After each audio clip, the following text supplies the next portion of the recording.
leave the meeting, you have to save that recording. Otherwise, I think it goes away.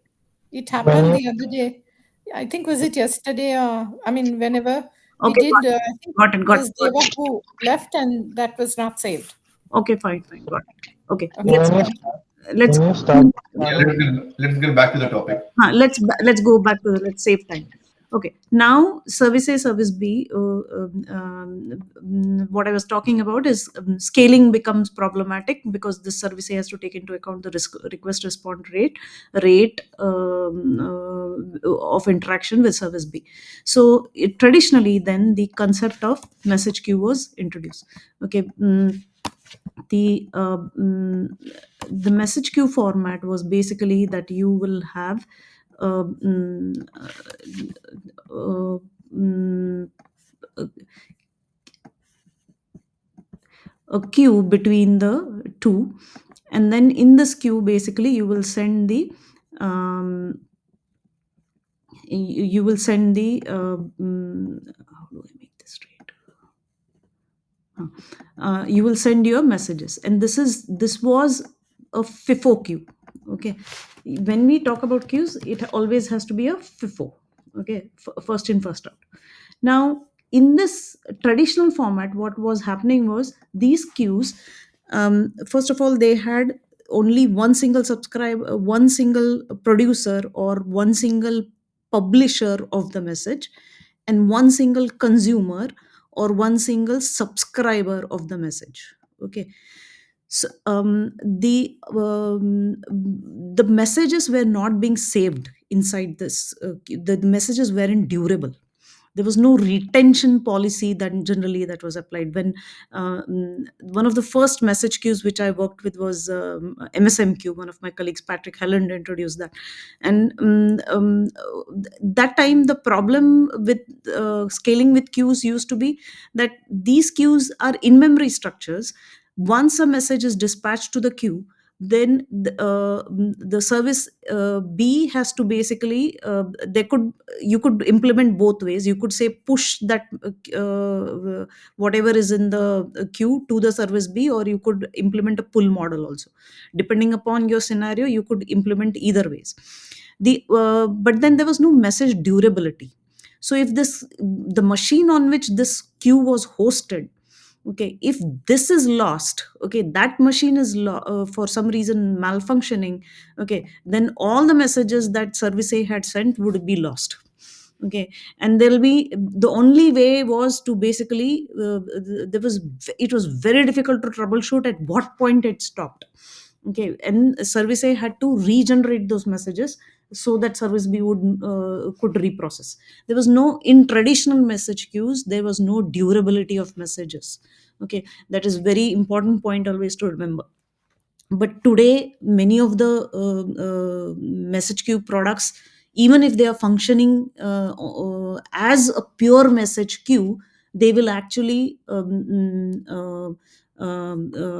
provide some form of durability. So that configuration is given. Okay, now to denote the other thing was that there was something called as dead message queue. Okay, then the evolution happened where like we said, okay, how will we know that the message, what messages were lost? Okay, so and is there any retry mechanism that could be used, like if there is a push model, for example, from the queue you are pushing. uh, Please keep in mind that this queue, there is something called as queue manager, okay, which is maintaining this data structure. Okay, which is maintaining this data structure, this queue. Okay, remember there is a component called queue manager which is residing on a machine, and this queue is a in memory data structure which is in which you are sending your messages. The message could be in the form of just a string. Okay, hello Aditya, hello Samir, hello Sagar, whatever. Okay, and or it could be in a custom format where you could have serialized object, or like a serialized customer record, or a serialized object what you call order record. Okay, you could, it's basically the message could be in the format that you decide as per your queue manager code. The other thing was they used to main uh, so later on, based on So, evolution. Monali, Yeah, can I interrupt? Sorry. yeah, of course, yeah, yeah. So we are talking about the message queue, which is from end to end, basically, right? Delivering the messages. We are not right now. We are not talking about the PubSub model, right? So you're No, talking no. about I'm okay. talking about the history. Okay, like Okay, you're still talking about the no. background. Okay, Okay, okay, okay. we should know this because now many times people don't understand the difference between what's a message queue and what's a streaming pipeline. Okay, Right, right. Okay, okay. the Go ahead. whole aim of this discussion is to go to have that clarity. Okay, so But but just to clarify, message queue is, I mean, it's not very vital these days. Most of the everybody is trying to use the PubSub, right? And it already has solved these problems, right? Of the so the queue will have the persistent messages will be retained for 7 days or whatever configuration is in the queue, right? And then retry is happening through the dead letter queue. yes, All those yes, things. yeah, yeah, we are going towards that. Okay, Okay. okay. The thing is, this evolution happened because of how it started. Okay, um, Okay. um, this evolution happened very recently. It wasn't okay until 2012. There were many things which were missing actually.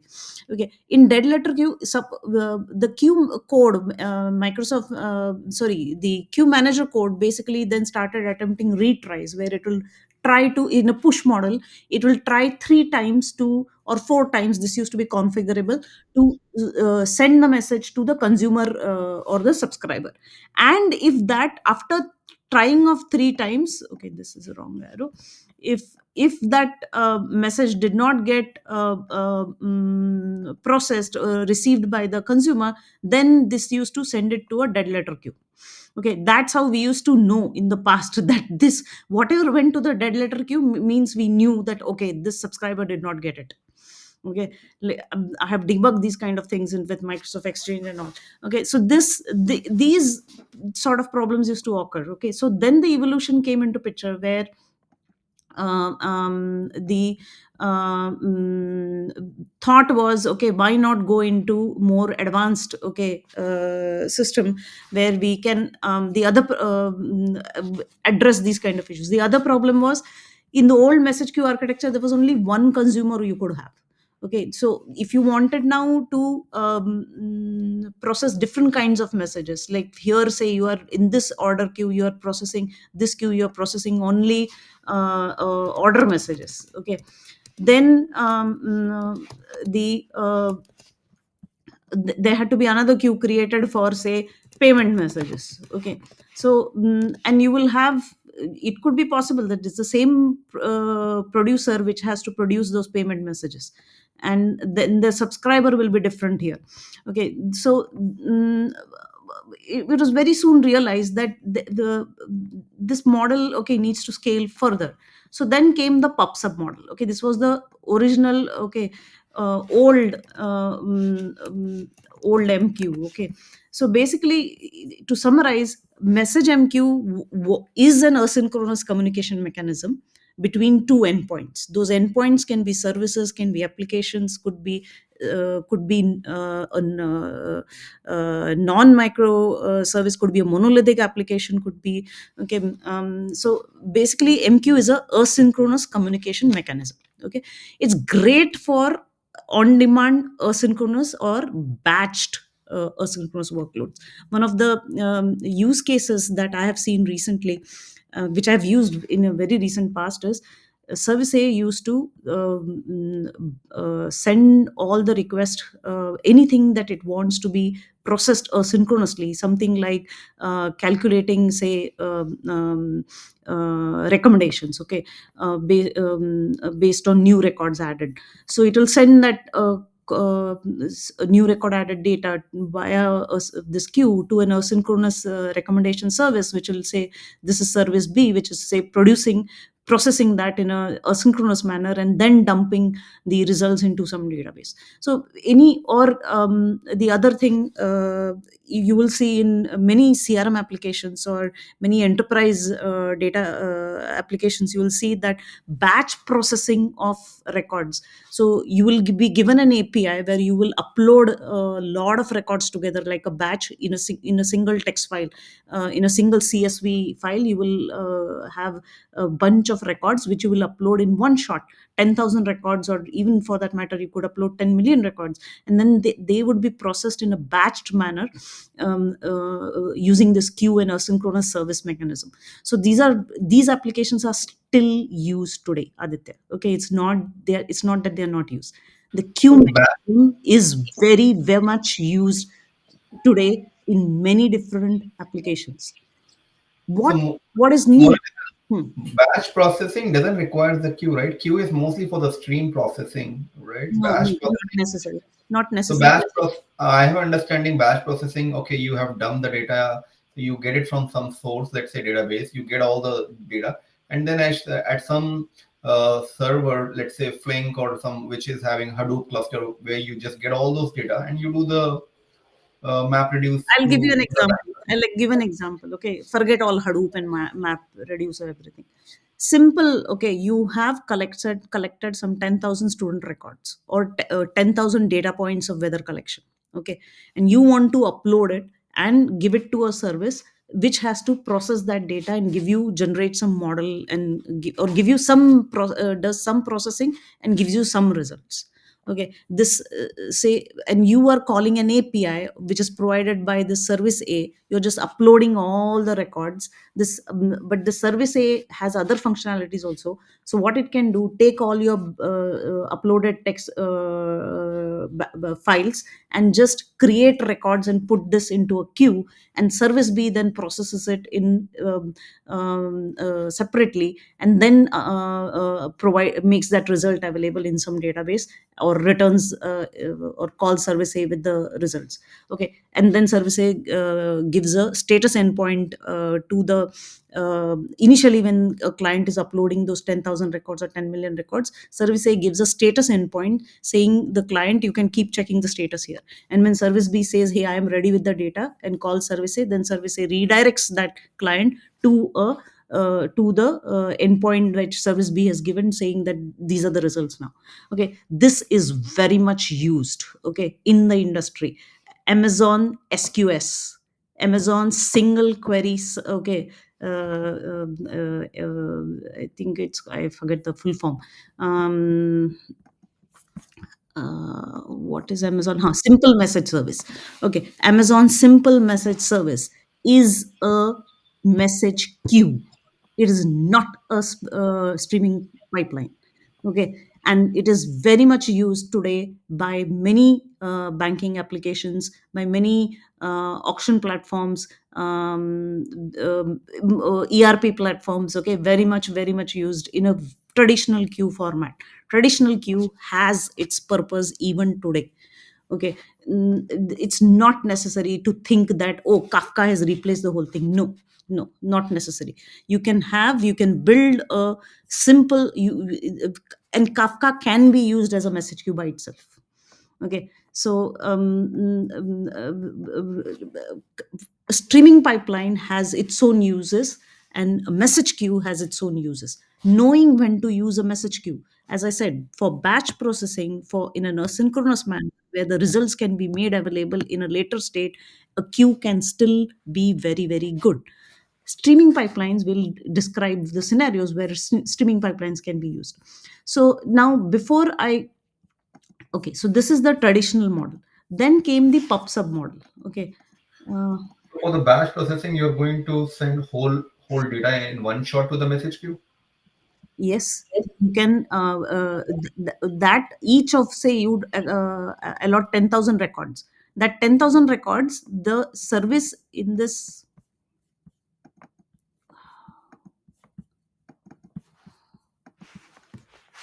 don't tell me it did that thing again. in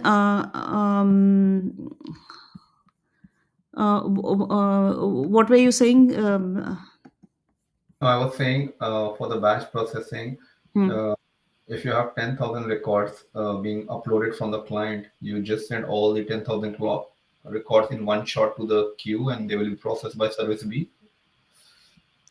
You can upload. This service A is the producer. What it can do is it can produce that you might upload as a client in a CSV file. Okay, but the service A is acting as a producer, can produce a record out of that, each of that field, text row where you have field A, field B, field C in a textual format. It can convert that into a record format, a message format which the queue accepts, and it can batch that and send to the queue. Okay.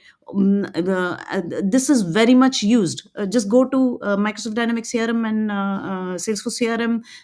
Go to which is that Amazon SQS, single query service, in the use case scenarios of simple query service for Amazon SQS. You will find there are a lot of users there. Okay. So, So Mon, I was not part of the first couple of minutes though, but I have a question like, are you sending the whole data or just a record or creating a record or kind of a metadata? it's a message can contain, generally a message you can, in that message it's up to you as a developer to decide your message format.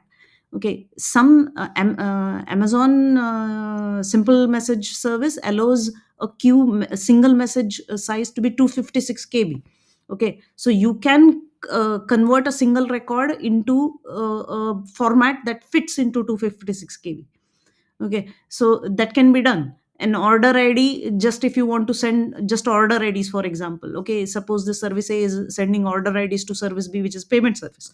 It can just send order IDs into this in each of the message instance. Okay, so you are, what you put, see, even when we code, when we are coding in our whatever what are the practices that we are doing, coding problems that we solve. Okay, data structures. Okay, generally you will put in a queue, you can put a custom class, right, of your own definition. Okay, you can say I want to store a person record where the person has a ID and a first name and a last name into a queue. Okay, you could just create a Java queue object and in that store a custom person record. Who is preventing you? That's the same concept, right? You are, it's nothing different. Okay, it's No, just, no, what I'm asking, right? So here I got your point, because if it is a small records, right, that's fine. Like, I mean, like if you're streaming the let's take an analytic system or anything, right? Which is each record is more than 256 kb, right? I have a lot of payload for that, right? In that case, right, I can't keep everything in my queue, right? yeah, obviously there are different applications for different. Okay, Yeah. there I will use a different solution. Okay, see guys. Okay, um, MQ has applications. Okay, MQ does not work universally. Nobody is claiming that. There are situations where MQ is a perfect solution. Those are the ones that we should know. Of knowing when to use MQ versus when to use a data streaming pipeline versus when to use large data processing systems like Hadoop Spark.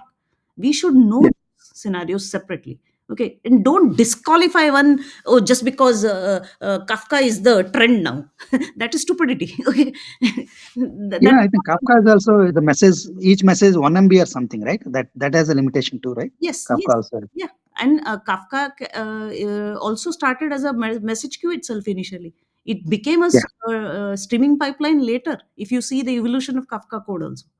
Okay, here in system design, our attitude should be, what solution can I apply here? As okay, there are situations where an MQ is the best option. Okay, don't go with, oh, this is trendy now, so I will apply that. That is stupidity. Okay, so you have to know, Kafka is very heavy deployment, deployment wise, it's very complex. Okay, in a simple solution like this, I may not require, I can just implement this queue, simple queue. You will be done within a day. You Yeah. be So very, these MQ, right? huh? It's a the data is, I'm not on RabbitMQ, I'm not sure, but the data retention will be there or first in, first out here, this one. No, data retention will not be there. I said that. Okay. By default, Okay. in That's traditional MQs, data retention was not there. Currently today, okay, so now I'm going to tell you, currently today, the data retention has been added to MQs. The feature of durability has been added to MQs, which was not okay. That is data retention basically, which is added to MQs. Retry mechanisms got added to MQs. Dead letter queues, using dead letter queues. Okay, so these all features got added eventually. So Amazon, so there, which are the products in the market which can be used as a pure message queue, okay, or which are already pure message queues? RabbitMQ, ActiveMQ. ActiveMQ is from Apache. RocketMQ, ZeroMQ. These are traditional message queuing applications, okay, which are not data streaming pipelines, and they are still available in the market. Amazon Simple Message Service, or SQS, is also still heavily used, and a fully managed Amazon Simple Message Service is a fully managed message queue. So basically, you, in that case, this queue is in the cloud. Okay. So, and this can be used when you are dealing with disparate systems. For example, you are uploading some data which is in a biotechnology, okay, situation, okay. One They do not biotechnology startups, they do not have the money to implement everything in line. What they will do, they'll have one office in Chicago where they are, say, uploading all the data that they want to be processed for scientific purposes by another lab, which is, say, in Germany. They'll upload that data using Amazon Simple Query service into the cloud. The other side, the consumer sitting in Germany will download that from Amazon SQS service. Okay, and it's a beautiful mechanism where they have achieved that with less money, without any headache of having to maintain Kafka. Okay, everything is managed. Okay, so again, as I said, important point is, don't apply a solution based on trend. Apply a solution based on what is really necessary. And in system design interviews, most smart interviewers, they will see, do you know your basics to go with a simple design first?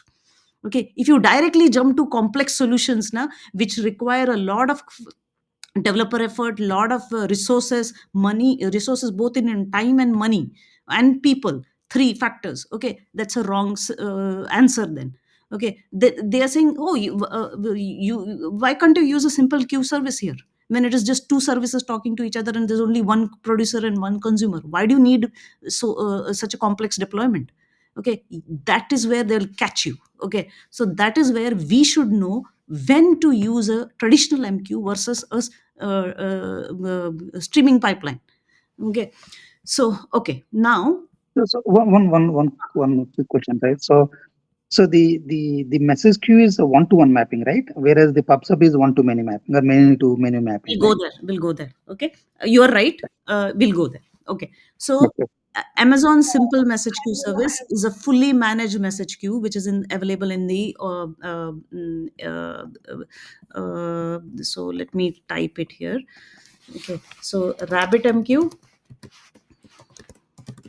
Apache ActiveMQ. Okay, we should know, just in case. Okay, small startups will ask you, okay, do you know which message queuing products can you use here? So there you can take the names. Don't take the names unless you are asked. ActiveMQ and Amazon Simple Message Service. Okay. SNS, right? No, it's not SNS. I think I keep messing up the name. SQS, sorry. Simple Message Queue Service is SQS. Yeah, SNS is the PubSub. Yeah, SQS is the message. Simple Queue Service. Okay. So these are the ones. If you are asked the question, can Kafka can be used as a pure message queue? Answer is yes. Okay.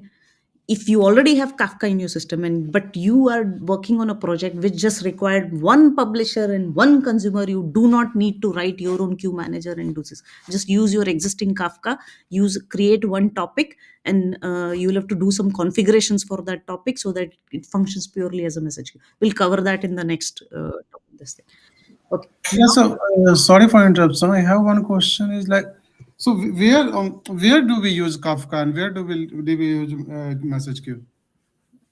As I said, when Yeah. you have a single producer and a single consumer, and that is going to be the situation for the lifetime of the product, okay, go for message queue. Okay. Okay. And there is no just a single consumer and a single producer. You don't need, okay, and your message format is going to remain the same. It's not going to change. Okay, like I gave that batch records access. There's nothing much to change there.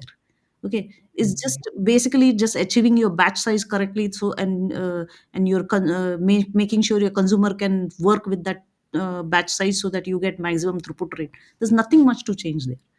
Okay, throughout the lifetime it is going to remain same. Okay, or that example which I gave, a lab in Chicago is uploading some data to Amazon Simple SQS service. The lab in Germany is downloading that data to process further. Okay, they are not doing any, they don't have the money or the resources or to maintain Kafka or anything. Okay, so they just want to use it for a data transfer from one country to another. Use Amazon SQS. Okay, okay. What is the message size limit for traditional MQ? That is, there is no initially it was no size limit. That was the whoever designed gave the queue product, like Microsoft Message MQ. I don't recall now. But it did, I think it start, I remember the start size. I don't know now where it ended. I think initially started with 1 KB, very first demo which I remember. Okay, but I don't know where it landed. I think, and but today I think Kafka allows 256 KB per message size. Amazon SQS also has its own limits for per message, and their rating is also per message. How many messages you send, based on that they charge customers. Okay, so And maybe one last question. So we have these many standard queues, right? Is there any particular difference, or I can go with just my ecosystem? Based on my ecosystem, I can choose one. based on your ecosystem and based on your money and based on your time, efforts, developers, okay, resources required, time, money, developers, okay, you can decide to use one. If your system, if your infrastructure already has Kafka in house, No, I'm you, not going to the Kafka, the RabbitMQ versus ActiveMQ or the SQS. These things. that you will have to compare the features which you need the most, and which is most easier to Okay. which is the most easier for you guys to use it. Okay, so now let's go into, okay, so Mona, a quick question. I mean, you can just tell me briefly. So for the batch processing, um, why do we even need a queue? Because you can just download the data from the S3 and process it on any of the servers, right? Hadoop server. Why do you even need a queue over there? okay, why do you think S3 is very apt for each and every situation? S3 is an object store, right? I'll have to make that S3 or database, you can have a data from any source, right? S3 or database, or maybe if it is live data, because batch processing is not for the live data, right? no, batch But processing.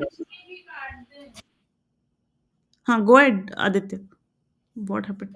no, I was saying batch processing is not for the live data. It's already data which has been accumulated, so it could be either be in the database or in the S3.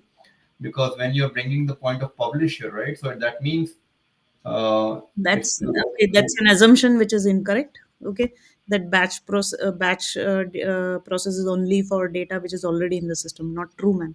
Not true, man. You have not worked. Definitely, have not worked with ERP systems where customers can upload their data in a batch format.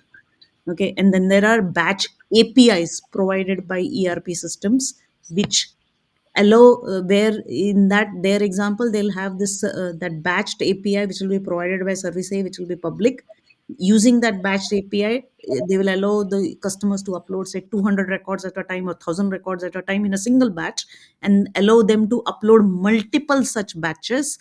And then for each batch, the service A will deserialize that into a queue message and send it to the consumer. The consumer will serialize it into a format that it requires and process it and produce the results, okay, which will be made available later. Okay, this happens in ERP frameworks even today. Okay. Okay, got it, got it. But Aditya, like let's take an example our previous project also. Okay, sir, you have million records are coming, right? How do you even process it if you don't have a queue, right? I mean, you need a lot of memory, right? If you don't have queue. Right, right. So I think the example which Mona is giving in that, instead of live stream processing, she's taking 200 records of 200, a batch of 200 Okay. processing at a time, right? Yeah, just wanted to bring a note that, right, Live when we see just in your one more thing I wanted to sorry Srini, the in a batch processing na, you basically want results to be batch based on the given batch also sometimes. Okay. Streaming may not have that requirement. Streaming, generally what happens, whenever data is available, you have to process it. Okay, that stream pipeline can remain empty for a long time. Okay, and not have anything. Okay, but the consumer will, moment something is pushed into the streaming pipeline by the publisher, then the consumer process it in a batched request. Many times in ERP softwares they'll have an agreement that this set of records will be always processed as a batch together. For example, imagine, okay, in an auction, okay, if you're auctioning one item, say Picasso's painting, okay, all the bids that were made for that one single item Picasso painting has to come in as a single batch. Okay, not not like, oh, okay, Aditya made a bid of 1 million, okay, now put this on the stream. Okay, then the consumer on the there will not know, okay, then Monica made a bid, okay, Srini made a bid, Bharti made a bid, Anne made a bid. Okay, this, the thing is, they will come as separate records in a streaming pipeline, and they have to be consumed independently of each other. The requirement could be that all these people send, they bidded only on this one item Picasso painting, and we have to track who all bidded which all amount in a single batch, because we want to keep a record of that. In that case, okay, a queue might be better, MQ, and sending that in a batched manner to a single queue object might be better. Okay, I can go on, I can give you many such scenarios, but let's not go there, otherwise we'll never complete. Okay. just wanted to bring one note. There is a thought that the publisher subscriber model is only applied to Kafka, but just wanted to bring, like, any traditional message queue or ActiveMQ or JMS or any queue can do publisher subscribe model, right? We can create a queue or we can create a topic in any old or any traditional message queue also, which can queue means it will do 1-to-1, topic can do 1:n, right? You could do that, but you'll have to write your own software there. Okay. It is possible to, you could there is Amazon, what you are talking about, that's even in Amazon simple queue service, they have a concept of groups. Okay. Simple did I take the name right? Simple message service. Okay. Okay, that one does have a grouping concept. Okay. For the exact scenario which I know, with this auction bidding scenario, they actually called out the same scenario. Okay, I remember they have a way of creating groups. Okay, so you are right there, but let's not go there. Not everybody does that. It's again dependent on whoever's implementing. And these days, the lines between message queue and streaming pipelines are very blurred after Kafka provided both together, and then RabbitMQ also then started providing durability and all that. Okay, so now let's look into Okay, so now let's look into PubSub model. In PubSub model, generally you will have a publisher or a producer. Okay, this you will see both. Previously, actually, the term used to be publisher. Okay, but Kafka started this term producer, and I think one more application I don't recall now. So they okay now in here. Okay, they said that. We could have multiple queues, sorry, multiple public producers and multiple consumers. Okay, so in that case, now if you're doing this kind of model, okay, what is the main problem in that you could have? And imagine let's imagine a message that is going. Let's look at the message that is going. The messages say order ID and order description. Okay. What is the problem that can happen?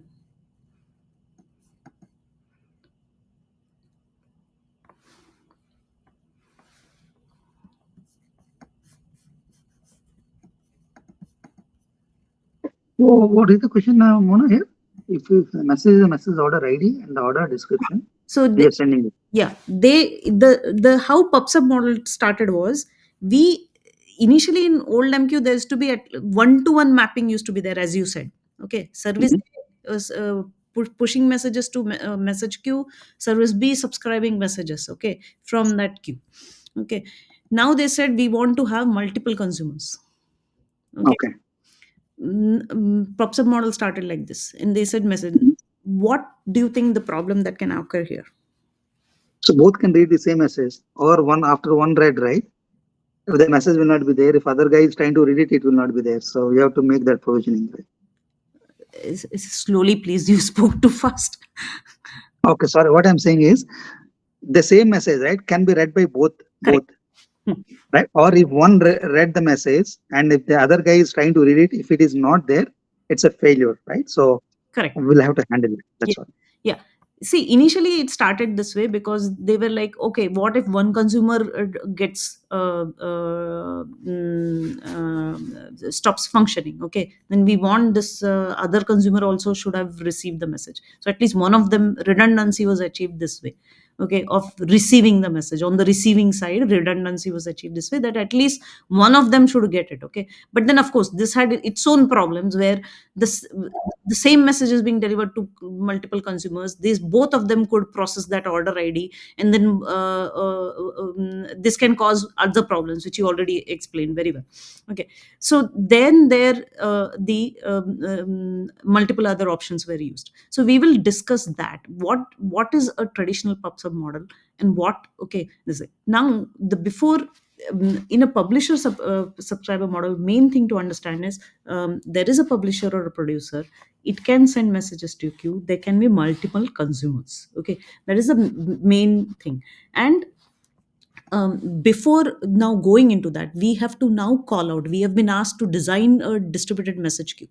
Okay, if you have been asked to design a different message queue, then the first questions you have to ask to your interviewer is, hey, what should be the um, mm, mm, what should be the message format,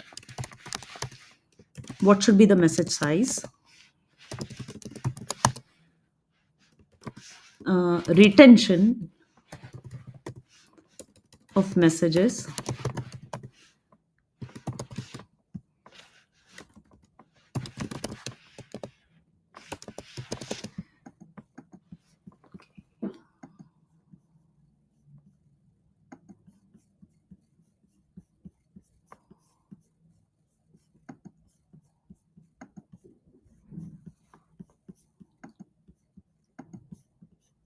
and when I want something.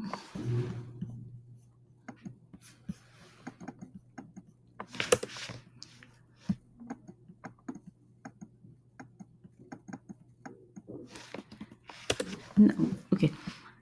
So we understand why PubSub came into being. Okay, we wanted multiple consumers. We wanted redundancy. It started that way, and we came to this. But this PubSub model also introduced its own problems, which we will discuss one by one. If you are asked to provide a distributed message queue platform, we will now before that we are just moving towards how we will approach a distributed message queue platform system design. Okay, so there we have to ask these questions. Okay, we have to know this, that what is the difference between point to point and PubSub. And you might be asked, the reason I discuss this first is, you might be asked, feature wise provide both facilities. They'll say your distributed message queue platform should provide should function as a message queue. It should function as a publisher subscriber.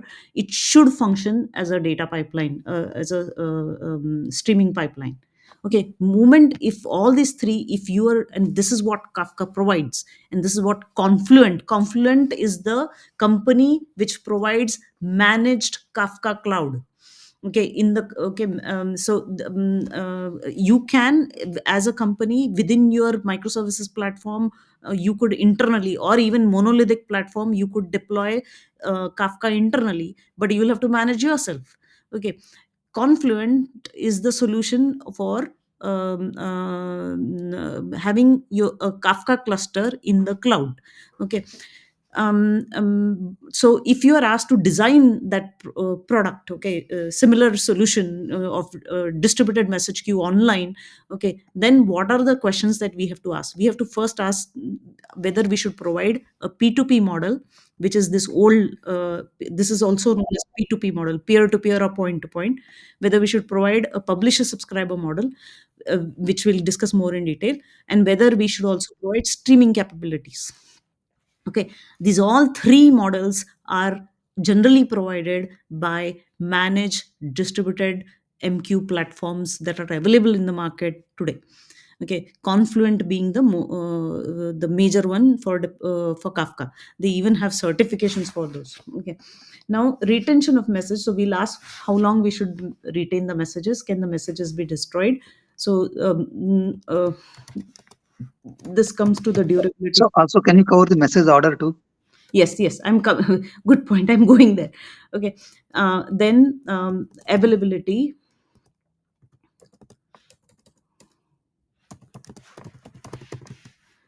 replication, and now comes, we should ask the question, message ordering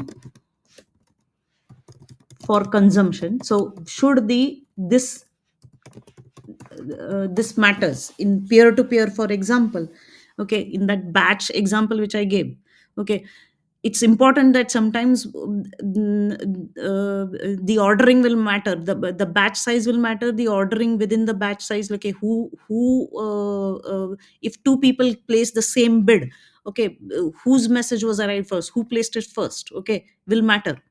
Okay, so message ordering for consumption by the consumer, that will matter. Message delivery semantics. Okay, this one is one of the most interesting topics. This is where most of the errors also happen. Message delivery semantics. Okay, so these are the questions that we have to ask. I covered format, size, retention of messages, durability, um, replication, message ordering for consumption, message delivery semantics. Yeah, okay, I think we have covered most of them. Yeah, so now, once here the answer could be message format. Now let's go into each one of them. Okay, so here the answer could be that message format has to be, okay, are you guys able to see this?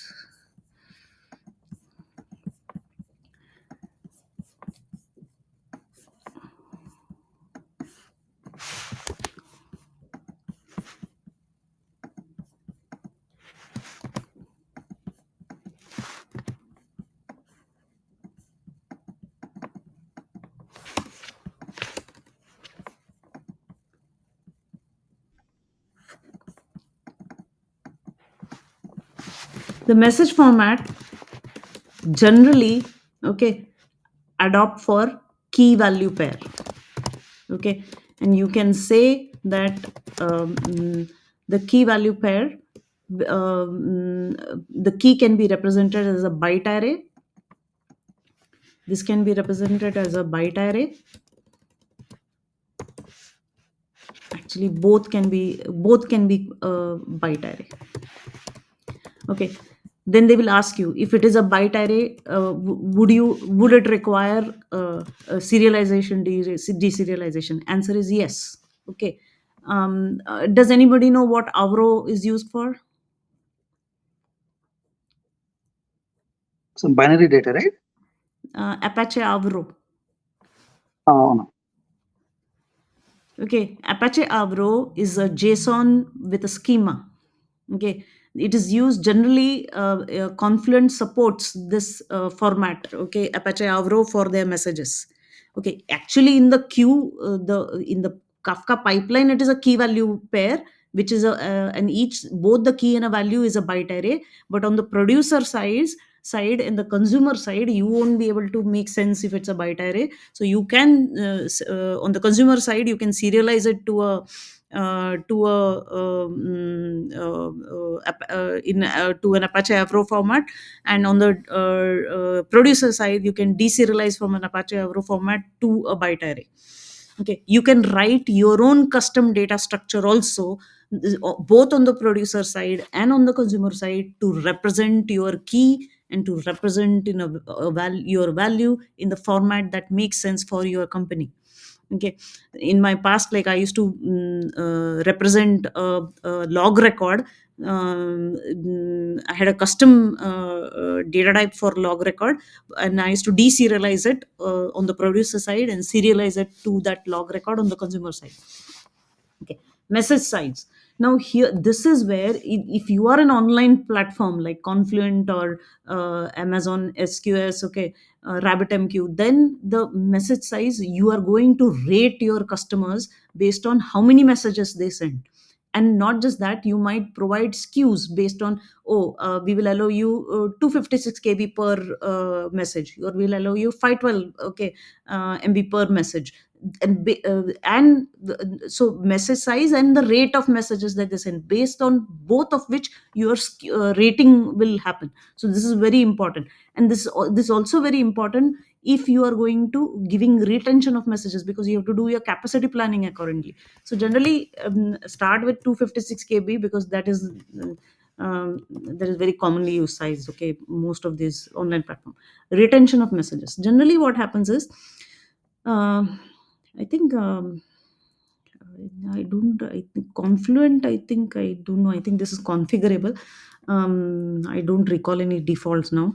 But when a message we already knew, PubSub model, one of the main differences is the message can be retained. Okay, that was another reason why PubSub model came in. The requirement was, hey, not only we want multiple consumers to consume the messages, if I want to replay those messages, I should be able to replay. Okay, then I don't need this dead letter queue. This dead letter queue was eradicated in PubSub model. Okay, why? Because we could replay the messages. Okay, in the scenario where this service A, okay, if this consumer B died for some reason, okay, and push model was used by this queue, where it is just pushing the message, and if the service B died, those messages are lost. In a PubSub model, that need not be lost if you have message replay. Okay, if you have to have message replay, that means you have to have retention and durability of messages. So you could say that messages would be available for 10 days. Okay, you could say that messages would be available for 10 days.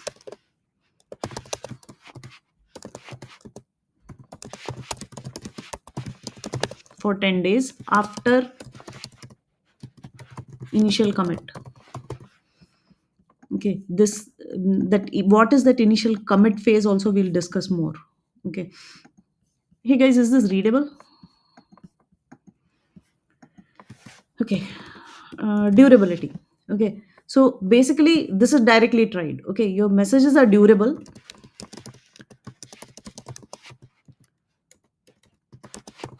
and easily replayable. Okay, within the span of retention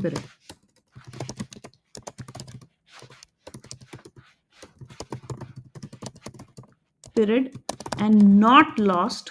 There is another factor to durability. When if either producer or consumer have died, they will not depend on either of them. These messages are durable irrespective of the consumer or producer. Okay, availability is basically you want this messages to be easily available. This is this is also tied with replication. There is something called as in sync copies. We'll discuss that, okay, more in details. So replication, basically there should be if there is only one copy of this queue, okay, it will be lost. Okay, it will be if there is only one copy of the queue, the problem will, and this machine for some reason, okay, dies on which this queue is hosted.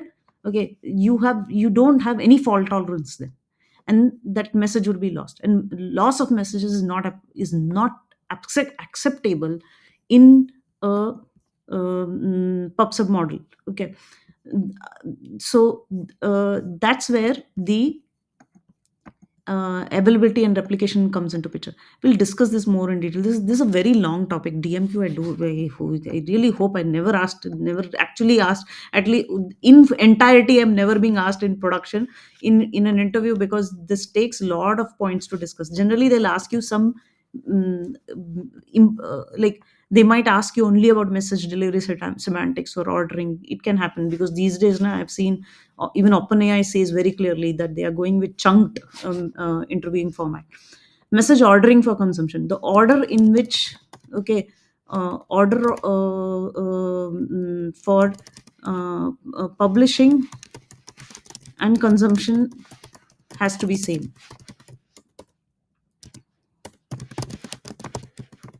Okay, if required, this can be configured. In this example, I'm not providing any ordering at all. Okay, as somebody said very clearly, this consumers will process the same order ID multiple times here. Okay, or it could happen that in this simple design, the same if I say configure this consumer, always when the consumer start, it has to process all the messages from start. And if the in the there was order ID 1, and then there was order ID 2, and then there was order ID 3. Okay, even though whenever I restart this consumer, it will start producing from the beginning. It will start processing the messages from the beginning whenever I restart this consumer. Okay, if I have not configured it for this order for publishing, you can allow. Kafka also allows this. Okay, I don't know about RabbitMQ. Message delivery semantics, this is where we have to know this clearly. This is a very frequently asked, especially if you're working in for ML platforms, or retail businesses, or banking. Message delivery semantics matters a lot. PayPal like thing, okay, it really matters a lot. So generally the interview will require you to know these terms at least once, at most once. And the most difficult of all is exactly once. Okay, at least once. Okay, at least once. We'll at least have that clarity right now. What does at least once means? Can anybody explain what does at least once means? Until the message is delivered by consumer, right? It will be there. I think one of the consumer, at least one of the consumer will receive the message, right? I think, I mean, at least one it should, but it can be received more than once too. Yes, there is very at least one of the customers or more than one. Yeah, duplication is possible. Okay, the at least once the message should be delivered and consumed. Okay, duplication is possible. That means the consumer can receive the same order ID multiple times. This is at least once. This configuration which I just showed you is at least once. This guarantees that at least once this consumer would have seen number one, number two, number three, and the same here. Right now, both are processing the same order IDs, which is wrong. But then it guarantees at least once. Okay, duplication is possible. Message loss is not possible. Is not acceptable.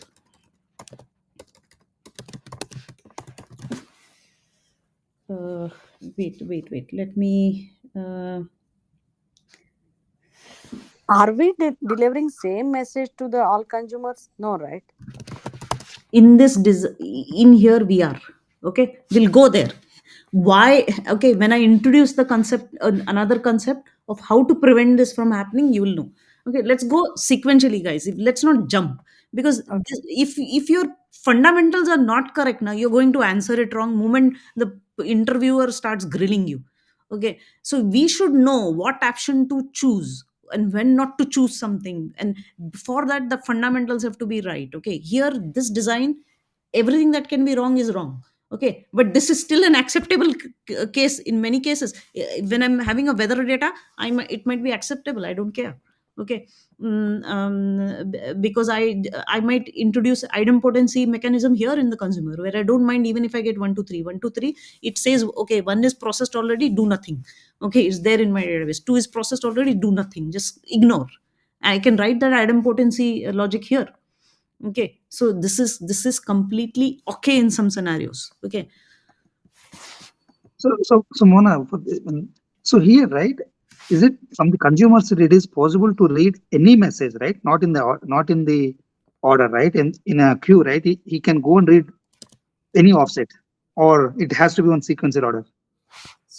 uh, there has to be an offset. Okay, here the example which I gave was the setting is this consumer will always start reading from the beginning. There's Okay. something called as earliest. Even in Kafka, there is a setting called earliest, or not earliest, or there is earliest and there is from the beginning. Okay, so whenever this consumer is restarted, it will start processing messages from the beginning, from 1 to 3. If an offset Okay. is maintained, and if there is a setting, okay, latest offset or whatever, I forget the option, the name. Okay, but there is a setting which says start processing from where you stopped last time. So if this consumer, Okay. before going down, if it stopped at 2, next time it comes up, he'll start processing from 3. So it's a consumer's responsibility to No, we will I see mean, whose responsibility that is. That also is okay. designable. Okay, Hey, Mona, can you repeat that one? Just now you said. Sorry. Like, see, if there is right now in this example, what I was trying to say, that the consumer is set to always read from the beginning. okay. So if this consumer goes down, okay, for some reason, okay, CPU died and you replaced a new CPU. Okay, when it comes back up, it will again start reading from 1 to 3, whatever is there in the queue, because this has not yet been removed from the pipeline. Okay, so this can happen depending upon your setting. Okay, you can give this configurability. Okay, and this is where that message ordering and that offsetting comes into okay, comes into picture. We'll go into that design. This is a very huge topic. Okay, so even okay, so now message loss is not allowed. Okay, but this gives you moderate throughput. Okay, this is important to know. Okay, um and one thing, okay, this needs, in this case, acknowledgement, ACK will be needed by consumer/producer. Okay, that is important to know. Okay, that and this, I think Kafka also designs it this way at least once, where an acknowledgement is required that a message was delivered at least once. Okay, at most once. This is basically, um, I call this fire and forget. Fire and forget means, okay, the message should be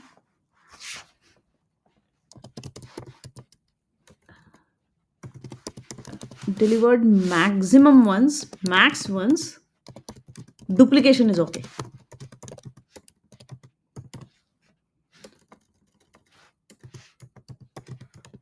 Is not okay, sorry.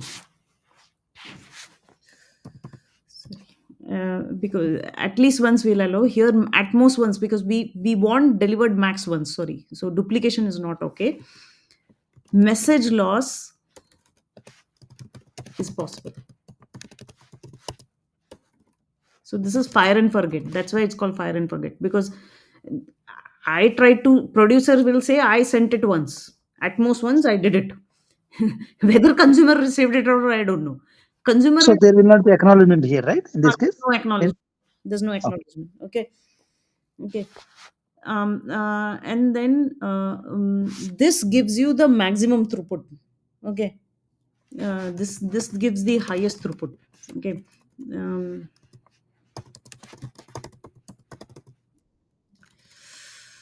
Okay. Typing takes more time. Okay. In this case, okay, no acknowledge, no ACK needed. Okay. Then yeah, I covered the throughput point. Okay. Then exactly once. This is the most difficult one.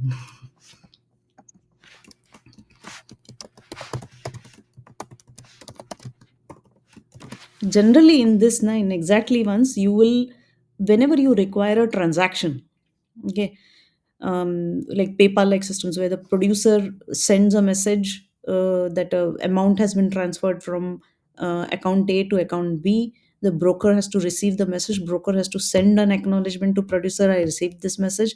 Then broker sends this to the consumer. Consumer has to give an acknowledgement to the broker saying I received this message, and then the consumer has to commit it, and then it is considered, oh, that exactly once was got completed.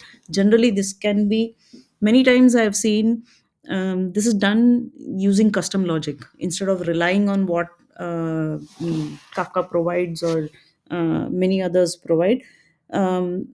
This is message is delivered only once, or not. Okay. Actually, let me not write. No. Messages are not supposed to be lost here. Okay. Else that transaction is deemed, okay, impossible. Okay. Not possible. Okay. Then the it needs coordination, as I described, coordination between all three parties. Okay. Between your I'm just typing it short. Okay. Producer, supplier, broker. Okay. Your middle. Okay. Whoever is your queue manager. I have not introduced the term broker and why it is needed also yet, but whoever is this middle party who is managing this queue, okay, is the one who is the or probably you should, at this point I can say the queue manager. Okay. There is, it is required, that coordination is required. Okay. And this is generally done during using custom code, and this also gives you the lowest throughput. Okay. But the highest guarantee, this is required in, as I said, in certain systems like PayPal wallet. Okay. This might be used. Okay. Because that is the utmost requirement there. Okay. So What does throughput mean here exactly? throughput is basically, good question, thank you for asking, rate at which a message is sent or received. On the producer side it is sending rate, on the consumer side it is receiving rate. In an overall queuing system, it's the message processing rate. Okay. So overall throughput is like I sent 10 messages in a second, they got processed in a second. That means you have your throughput rate of 10 messages per second, which is low, but then I'm just giving for an example. Okay, both sides. Okay, within that it got sent within 10 seconds, it's also got processed by the consumer within 10 seconds. That is good actually in a way. But that means your throughput rate is that. Okay, it's just like how we for web pages we or APIs we say API throughput is request per second or queries per second, right? That way. Okay, so this is so far everybody is on page here. Okay, that what all questions we should ask when we are designing a DMQ, distributed message queue. Okay, now let's go into, is everybody clear? Yes or no? Sorry, I did not receive any single acknowledgement. Yes. Yeah. Okay, so we have only 6 minutes. So, but then this is a little longer topic. We'll continue this on Saturday. I'm planning to conduct this session for Saturday. Okay, so that you guys can be in a more relaxed state and then understand these concepts properly, because these are very critical for almost many of the system design interviews.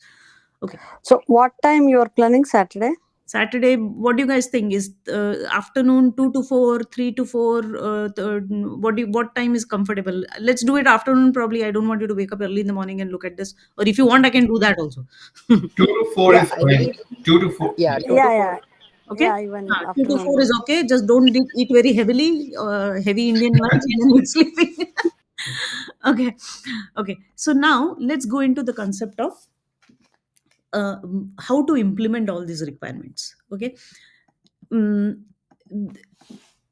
At this point, okay, one thing I mentioned that we have to take into account this message format. Message format can be a key value pair. It can be byte array, which can be deserialized and serialized into a byte array.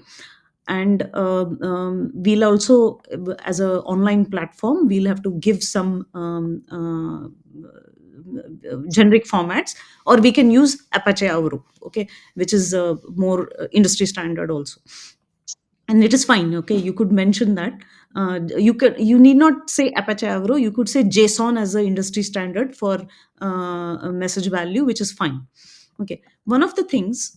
Okay, now the question comes. Let's go into more detailed this. Okay, first let's decide this partition, as we said. Okay, this is used for order IDs. Okay, but then some order IDs we want this consumer to process, say, order IDs which map to a certain key only. Okay, or no, how do I put it? Sorry, that's not was the optimal way to put it. Okay, and let's not go into consumer groups now. Let's just do partitioning. Okay, suppose you want this queue. How is it represented represented in memory and represented on disk? Let's talk about that, and that will give us segue into sharding. Okay, so as you know, in whether it's any language, C or C++ or Java or Python, when you create a queue, you are basically creating an in-memory object. So if you have to save it, how would you save it? If we created a simple queue, like the other day we were creating a monotonic queue which was storing heights of those rectangle bars. Okay, if you want to save it to disk, okay, it's a monotonic queue. This is also in a way a monotonic queue, and I'll explain why.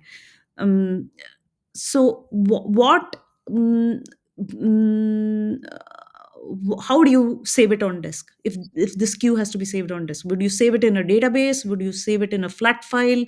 Would you save it in a NoSQL database or an RDBMS? What would you do?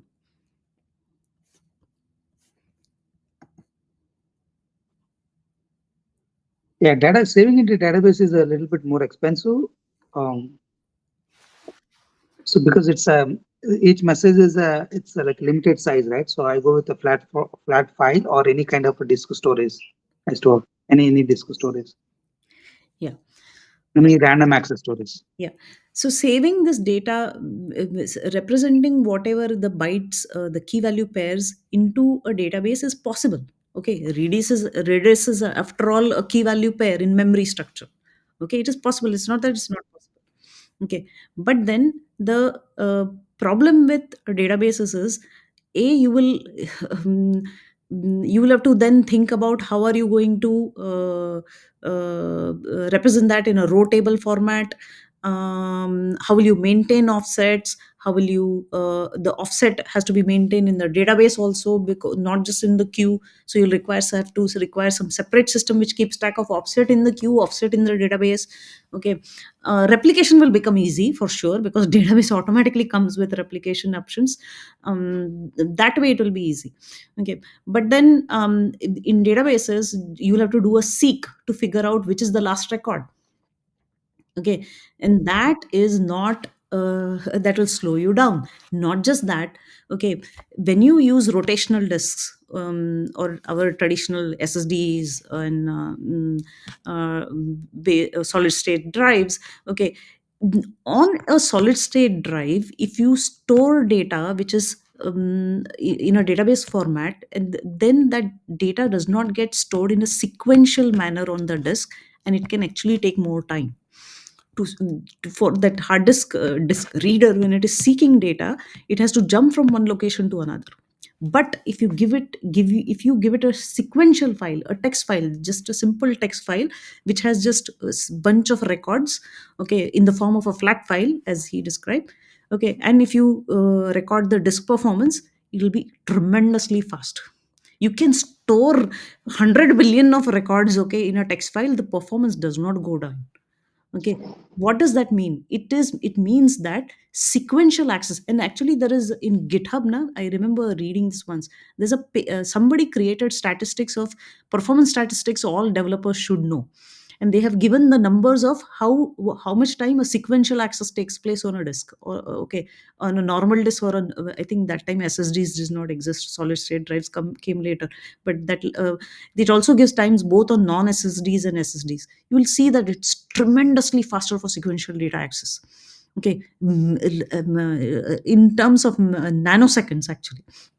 Okay, so then that means what data structure we can use here? We can use write ahead logs or append only logs. A append only log or a write ahead log is a data structure which is a flat file generally, where data is only appended towards the end of the file. It is never edited. Okay, so that means the disk, whenever it is reading, it is seeking position only towards the end of the file, which is very very fast. Okay, and that's the reason most of the online most of the products which are in the market, which are writing these queues to a durable to make them durable to disk, they will use this write ahead only logs. Okay, wall, it is short form is wall. Okay, so there disk format of queues is basically, whether it's a queue or whether you call it a queue or whether you call it a data pipeline, does not matter. Okay, it's a wall, write ahead only, write ahead log. Or it is also, some people might refer it as append only log. Okay, which is fine. Okay, and this makes it very very fast. Why is Kafka very fast? Because it uses write ahead logs. Okay, that's the shortest answer you can give in a second. Okay, okay, what's the time? 7:32. We are past 7:32. Okay, so this is the segue where we'll go into why partitioning and brokers are needed and all that. So we'll complete that in the next lecture. We'll let go off. Is that okay? Can you stop the recording so that it can save? Yeah. And one question. So when you said the sequential logs, and so the data would be stored in a text file, and we'll have a log file separately, which would refer to the data file.